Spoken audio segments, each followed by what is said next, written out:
Hello friends, once again welcome back to my channel. और आज के इस वीडियो में हम डिस्कस करेंगे micro small and medium enterprises MSMEs पे latest conceptual MCQs for teaching exams related to commerce subject. और इसमें हम ये जो टॉपिक्स मैंने यहाँ लिस्ट किए हैं, इन सभी टॉपिक्स पे हम MCQs डिस्कस करेंगे। यहाँ पर वेरियस इंस्टीट्यूशंस हैं, प्लेटफॉर्म्स हैं, गवर्नमेंट स्कीम्स हैं, जिनके बारे में हम MCQs के थ्रू डिस्कशन करेंगे। और सबसे बड़ी बात, यहाँ पर लेटेस्ट गवर्नमेंट डाटा को रेफर किया गया है, जिससे आपके आंसर्स टू द पॉइंट रहे, कोई कंफ्यूजन, कोई मिस्टेक ना हो। आगे बढ़ने से पहले अबाउट द एजुकेटर की एक slide. This is about my qualifications and my achievements. आगे बढ़ेंगे अब। Question number 1, MSMED Act 2006 mainly deals with the development and regulation of। Option number B correct answer है, micro small and medium enterprises. आप सोचेंगे इतने आसान question के लिए हम वीडियो क्यों देखें? ये वार्म अप सेशन है, अभी हम स्टार्ट हुए हैं, धीरे धीरे आगे लेवल बढ़ेगा, आगे बढ़ते रहिए। Question number 2, according to recent government data MSMEs, ये रीसेंट गवर्नमेंट डाटा आ चुका है आपके सामने।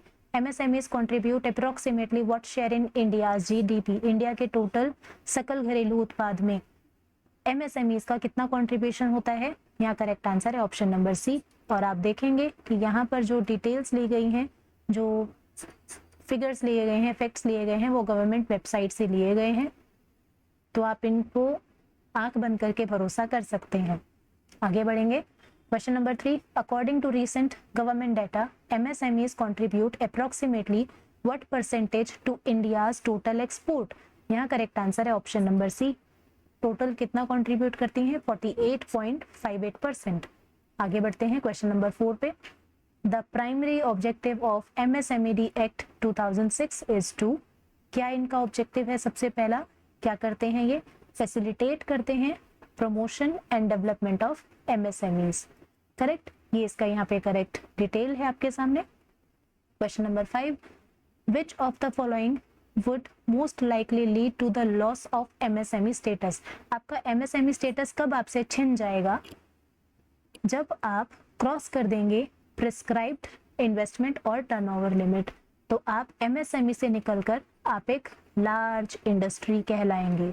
करेक्ट, आगे बढ़ेंगे, ये इसकी यहाँ पर डिटेल है। Question number 6, the credit guarantee scheme CGS for micro and small enterprises is implemented through, किसके थ्रू इम्प्लीमेंट करते हैं? Option number C correct answer है। अगर यहाँ पे ऑप्शन नंबर सी नहीं होता, हमारी नेक्स्ट चॉइस होती SIDBI, क्योंकि ये SIDBI का ही एक इनिशिएटिव है। और अगर यहाँ पे SIDBI भी नहीं होता, फिर हमारी नेक्स्ट चॉइस होती नाबार्ड। तो सबसे पहला आंसर CGTMSE, उसके बाद फर्स्ट हमारी चॉइस रहती SIDBI, और उसके बाद सेकेंड चॉइस रहती हमारी नाबार्ड। करेक्ट, देखते हैं ये CGTMSE क्या है। Credit guarantee fund trust for micro and small enterprises. आप इसकी फुल फॉर्म को भी ध्यान रखेंगे, कई बार फुल फॉर्म से भी क्वेश्चन बन जाते हैं। और ये एक SIDBI का ही इनिशिएटिव है, देखिए जॉइंट इनिशिएटिव है गवर्नमेंट ऑफ इंडिया और SIDBI का। Question number 7, which of the following is most likely to weaken the role of MSMEs in achieving balanced regional development? Balance regional development कब नहीं होगा? Weaken की बात हो रही है, कब कमजोर पड़ जाएगा या नहीं होगा? जब एक्सेसिव कंसंट्रेशन होगा of industries in selected urban regions. ठीक है ना, जैसे बड़ी बिग इंडस्ट्रीज करते हैं, वैसे अगर ये करने लग जाएं, कॉन्सेंट्रेट होने लग जाएं, केंद्रित हो जाएं कुछ स्पेसिफिक एरियाज में, अर्बन एरियाज में, तो बैलेंस रीजनल डेवलपमेंट होगा ही कैसे? क्लियर है। Question number 8, which of the following is not, not पूछा है, कैपिटल वर्ड्स में लिखा हुआ है, recognized as a key MSME digital platform launched for support and facilitation of enterprises? कौन सा नहीं है? उद्यम पोर्टल है, MSME चैंपियंस पोर्टल ये भी है, ट्रेड रिसीवेबल डिस्काउंटिंग सिस्टम ये भी है। तो फिर यहाँ हमारा ऑप्शन रहेगा नन ऑफ द अबव, क्योंकि सारे ही प्लेटफॉर्म्स हैं। और इन सब की शॉर्ट डिटेल आपके सामने, उद्यम पोर्टल पे आप रजिस्टर कर सकते हैं और अपना रजिस्ट्रेशन नंबर एक्सेस कर सकते हैं, इशू करवा सकते हैं। MSME चैंपियंस पोर्टल पे आप क्या कर सकते हैं? अगर आपके कोई ग्रीवेंसेस हैं, कोई प्रॉब्लम्स हैं, तो उनका रिड्रेसल, उनका समाधान, निपटारा करवा सकते हैं। और ट्रेड्स आपका क्या करता है? ट्रेड रिसीवेबल का डिस्काउंटिंग सिस्टम है। आपके ट्रेड रिसीवेबल बहुत इकट्ठे हो गए, पैसे की जरूरत है, ये आसानी से आपका ऑनलाइन, ये ऑनलाइन ऐप है जो आपके ट्रेड रिसीवेबल को डिस्काउंट कराता है, आपकी लिक्विडिटी को इम्प्रूव कराता है। Question number 9, which of the following is most likely to be classified as an indirect contribution of MSME to economic development? Indirect आपको बताना है क्या कंट्रीब्यूशन है इनका। करेक्ट आंसर रहेगा यहाँ पर promotion of ancillary support to the large industry. Ancillary क्या होता है? एंशिलरी होता है सपोर्टिंग इंडस्ट्री या फिर सर्विस इंडस्ट्री, जैसे ट्रांसपोर्टेशन हो गया, कम्युनिकेशन हो गया। करेक्ट, तो इन्वेंट्री के मैनेजमेंट में या फिर सप्लाई चेन मैनेजमेंट में ये हेल्प करेंगे लार्ज इंडस्ट्रीज को, तभी इसको इनडायरेक्ट बोला है। नेक्स्ट आगे बढ़ेंगे। विच of the following problem is most commonly faced by MSMEs despite there significant contribution in the economy.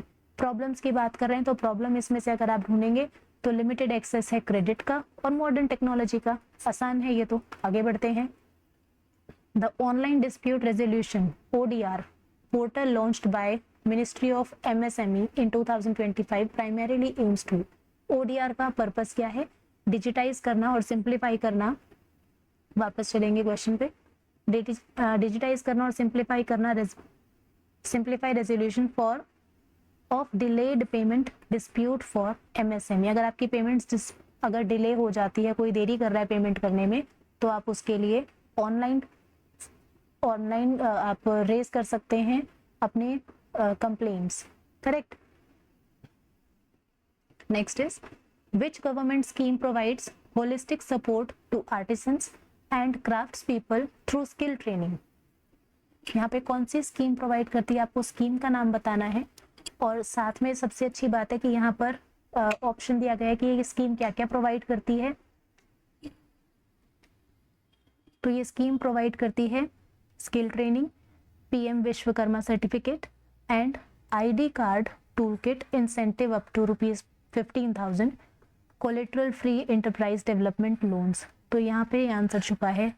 Vishwakarma certificate अगर दे दिए हैं तो PM विश्वकर्मा स्कीम यहाँ पर करेक्ट आंसर बन जाएगा। क्वेश्चन नंबर 13 पे जाने से पहले एक शॉर्ट और प्यारा सा मैसेज आपके लिए। अगर कंटेंट क्वालिटी आपको पसंद आ रही है, क्वेश्चन आपको नए लग रहे हैं और वीडियो को ज्वाइन करने में आपको अच्छा लग रहा है, तो चैनल को सब्सक्राइब ज़रूर कर लीजिए ताकि आपको लेटेस्ट अपडेट्स मिलती रहें, और वीडियो को लाइक और शेयर करें। Question number 13, the self reliant India fund was launched mainly to provide. SRI fund क्यों बनाया गया था, इसका पर्पस क्या था? Option number B, equity support to MSME। MSMEs को ऑनर्स फंड का सपोर्ट देने के लिए, क्योंकि जनरली क्या होता है कि MSMEs क्योंकि शॉर्ट लेवल जो है स्मॉल लेवल पे हैं, तो उनमें ट्रस्ट नहीं होता ज़्यादा, इक्विटी कैपिटल रेज करना उनके लिए मुश्किल होता है। तो SRI फंड बनाया गया जिससे इक्विटी फंड्स उनको प्रोवाइड किया जाए। और यहाँ पर एक चीज़ मैंने यहाँ पर अंडरलाइन की हुई है, mother fund daughter fund structure पे बेस्ड है ये। ठीक है, तो ये भी पूछा जा सकता है कौन सी स्कीम इस स्ट्रक्चर पे बेस्ड है। The Samadhan portal launched by the ministry of MSME is mainly intended to. अब समाधान पोर्टल आपको दिख रहा है, तो समाधान पोर्टल किसके लिए होगा? यहाँ पर facilitate online filing and monitoring of delayed payment cases. Next 15th, which of the following initiatives was launched by the Ministry of MSME in 2016 to promote entrepreneurship among SC or ST communities and enhance their participation in public procurement? ये scheme भले ही पुरानी है लेकिन specifically एक category को, एक community को target कर रही है, तो यहाँ से क्वेश्चन हो सकता है इतने सालों बाद रिपीट हो जाए। स्कीम अभी भी एक्टिव है, तो यहाँ पर स्कीम का नाम है option number C, NSSH। Full form यहाँ पर मैंने अंडरलाइन कर दी है, national scheduled caste and scheduled tribes hub. Correct. 16th, NSIC was established with the objective of supporting small business unit in। कौन से साल में बना था? ऑप्शन बी करेक्ट आंसर है, 1955 में बना था। NSIC की full form national small industries corporation. 17th, which of the following is a major function performed by NABARD for rural enterprises? NABARD क्या काम करता है? ऑप्शन बी करेक्ट है, promotion of integrated rural development through financial and developmental support. तो यहाँ पर ये correct answer है। नेशनल नाबार्ड की फुल फॉर्म आई होप आपको आती है, नहीं आती तो एक बार रिवाइज कर लेना या कमेंट बॉक्स में लिखकर मुझे भी बताना कि आपने चेक किया और आपने लिखा। अगर आपको खुद आती है तो भी कमेंट बॉक्स में लिख के बताइए। The performance and credit rating schemes for MSMEs is primarily intended to improve. ये क्रेडिट रेटिंग स्कीम क्यों लेकर आए हैं? ताकि यहाँ पर हमारा करेक्ट आंसर है option number A, financial credibility and market acceptability. Credit rating से ही पता चलेगा ना कि उनकी क्रेडिबिलिटी कितनी है और मार्केट में उनको एक्सेस भी ज़्यादा मिलेगी अगर रेटिंग अच्छी है तो। Next, an enterprise exceeds the prescribed investment limit of its category but remains with in the turnover limit. आपको पता है एक इन्वेस्टमेंट का क्राइटेरिया चलता है जिसमें कुछ स्लैब्स दी हुई हैं, एक टर्नओवर का क्राइटेरिया चलता है जिसमें भी कुछ स्लैब्स दी हुई हैं। अब यहाँ पूछा है कि आप एक इन्वेस्टमेंट क्राइटेरिया से जंप करके बाहर आ गए, दूसरे लेवल पे आ गए, लेकिन टर्नओवर पे आप सेम में हैं, वही हैं, तो अब आप इस कैटेगरी में माइक्रो में माने जाओगे या स्मॉल में? तो यहाँ पर करेक्ट आंसर है, अगर आपने एक भी क्राइटेरिया जंप किया, अगर एक भी थ्रेशोल्ड को क्रॉस किया तो आप ऑटोमेटिकली हायर लेवल वाले कैटेगरी में आ जाते हैं। तो यहाँ करेक्ट आंसर बनेगा B, shifted to the next higher category. The aspire scheme of the ministry of MSME primarily aims to promote. ये एस्पायर स्कीम है गवर्नमेंट की और ये क्या प्रमोट करती है? Option B, innovation, rural entrepreneurship and agro based industries. Correct. देखते हैं इसकी डिटेल क्या है। फुल फॉर्म मैंने यहाँ अंडरलाइन कर दी है, a scheme for promotion of innovation, rural industries and entrepreneurship. नाम में ही इसका आंसर छुपा हुआ है। एंड समटाइम्स जैसा मैंने आपको बताया फुल फॉर्म से भी क्वेश्चन पूछ लिया जाता है, तो फुल फॉर्म को भी आप ध्यान रखेंगे। Question 21, which of the following schemes is primarily aimed at generating self employment opportunities through establishment of micro enterprises in rural and urban areas। Micro enterprises को एस्टेब्लिश करने के लिए कौन फोकस करता है? यहाँ पर ऑप्शन नंबर बी, PMEGP। क्या है ये क्यों यहाँ पर बाय मिस्टेक आ गया? PMEGP क्या है? Prime minister's employment generation programme. Correct. ये आपको माइक्रो एंटरप्राइजेस एस्टेब्लिश कराकर रूरल और अर्बन एरियाज में और आपको सेल्फ एम्प्लॉयमेंट प्रोवाइड करता है।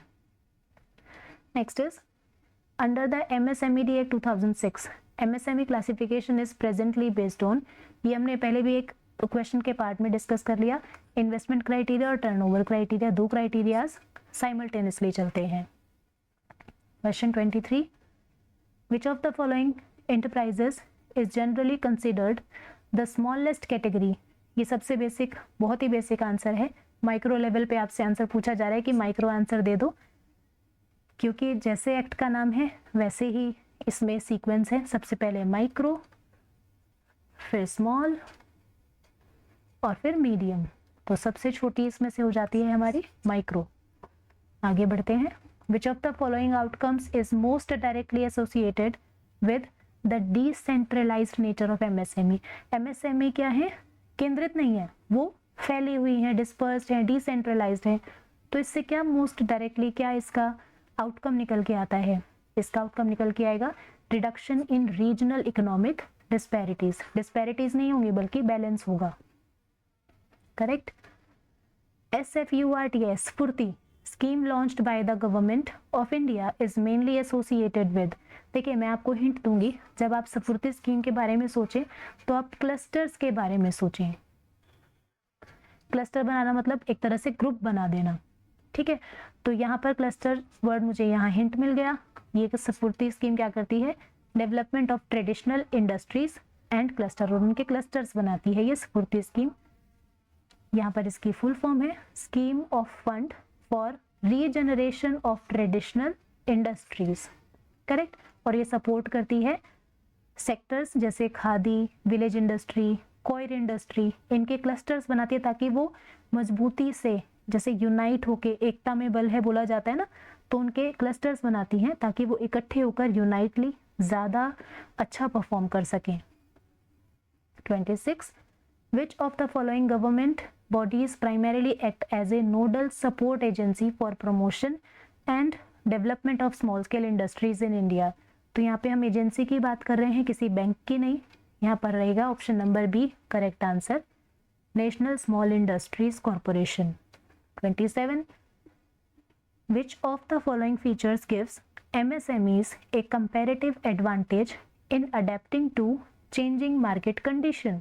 Changing market condition के लिए क्या एडवांटेज है MSMEs का? एनवायरमेंट जो हमारा है, मार्केट कंडीशन है, वो रैपिडली चेंज हो रही है, तो MSME को इससे क्या एडवांटेज है? ऑप्शन नंबर सी यहाँ पर करेक्ट आंसर है. ऑपरेशनल फ्लेक्सिबिलिटी होती है MSME में, क्योंकि वो ज़्यादा बड़े लेवल पे काम नहीं कर रहे हैं, फ्लेक्सिबल हैं और क्विकर डिसीजन मेकिंग कर सकते हैं. कोई बड़ा हायरार्किकल प्रोसीजर नहीं है, CEO, मैनेजिंग डायरेक्टर, ये वाला सारा इनको प्रोसेस फॉलो नहीं करना होता, क्विक डिसीजन मेकिंग कर लेते हैं. जैसे मार्केट में चेंज हुआ, इन्होंने भी डिसीजन चेंज कर लिया, ये इनके एडवांटेज है. Correct. Next is many MSMEs remain dependent on informal sources of finance because informal sources होते हैं जो पर्सनल उन्होंने मनी अरेंज किया है, नॉट थ्रू द बैंक और फाइनेंशियल इंस्टीट्यूशन. क्यों ऐसा उन्हें क्यों करना पड़ता है? ऑप्शन ए यहाँ पर करेक्ट हिंट दे रहा है. Institutional lending procedures are often complex. Banks में जाएंगे तो कॉम्प्लेक्स प्रोसीजर्स हैं और कोलेट्रल ओरिएंटेड है, वो कोई ना कोई एसेट मांगते हैं कोलेट्रल. MSME के पास तो इतनी प्रॉपर्टीज़ नहीं है, एसेट्स नहीं है जो वो एज कोलेट्रल बैंक्स को दे दें या फाइनेंशियल इंस्टीट्यूशन को दे दें, तो ये उनके लिए एक प्रॉब्लम क्रिएट करता है. करेक्ट. ये इसकी यहाँ पर डिटेल है. सो लास्ट स्लाइड पे हम आ गए. थैंक यू स्लाइड पे. आज हमने 28 क्वेश्चन बहुत ही क्वालिटी के, बहुत ही बढ़िया लेवल पे डिस्कस किए. बहुत सारी स्कीम्स यहाँ पर रिवाइज हो गई. ज़रूरी नहीं है ऐसे ही डायरेक्ट क्वेश्चन उठ के आ जाएं जैसे मैंने यहाँ पर आपके साथ शेयर किए हैं, लेकिन ये स्कीम्स तो आपकी रिवाइज हो गई. अगर पेपर में कहीं शॉर्ट फॉर्म आती है तो आप पकड़ सकते हैं कि हाँ ये मैंने पढ़ा हुआ है. कोई शॉर्ट फॉर्म आ जाती है, उससे पूछा जाता है कि चलिए इसकी फुल फॉर्म बताइए, तो आप बता सकते हैं. तो आज के इस सेशन से हमने बहुत कुछ सीखा, MSME के बारे में और अपनी नॉलेज को इन्हेंस किया, गेन किया. तो थैंक यू, आप यहाँ तक मेरे साथ बने रहे और नेक्स्ट वीडियो जल्दी आपके लिए मैं लेकर आऊँगी. तब तक आप इस वीडियो से अपने नोट्स बना लीजिए और जो पहले के नोट्स हैं उनको रिवाइज़ कीजिए और चैनल को सब्सक्राइब कर दीजिए अगर आप चैनल पे नए हैं, और वीडियो को लाइक और शेयर कीजिए अपने फ्रेंड्स के साथ. Thank you. Take care.